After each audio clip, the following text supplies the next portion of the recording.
Kitchen essentials are just that, essential. You need them ongoing. As long as you're going to be cooking, you'll be using them every day. And I got a couple of comments on one of the last videos we did when you saw me lay out all the utensils that I use and tools that I use that I thought were essential. And then you saw me cooking using this thing when we took the broccoli out of the water. So what is this? This is a Chinese strainer. I'll put a link in the below in the comment section. You can find these things online. They're really easy. They're absolutely I use these things all the time for everything.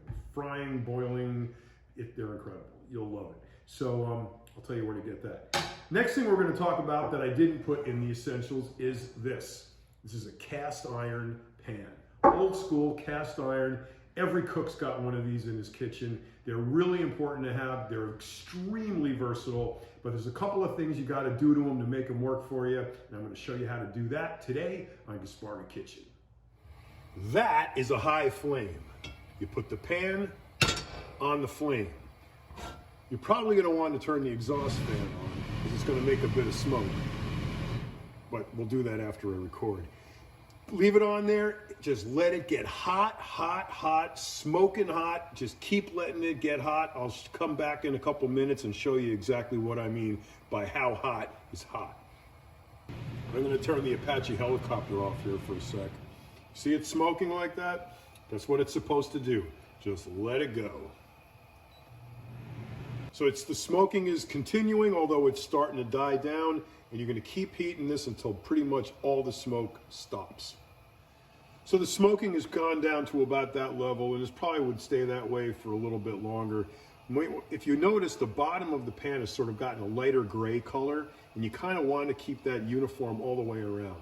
Once it gets to that point, turn the heat off and leave it there.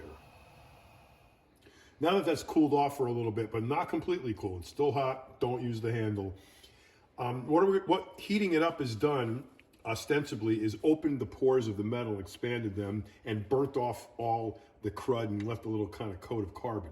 Now you're throwing in a little bit of peanut oil and a paper towel, and you're gonna move it all around and get it soaked up. Take a paper towel, a bunch of paper towels, wad it up, and get all that oil around the whole pan. Oops, sorry about that. And then once it's all on the inside like that, grab it by the handle, right over, do the underside, and all around the sides.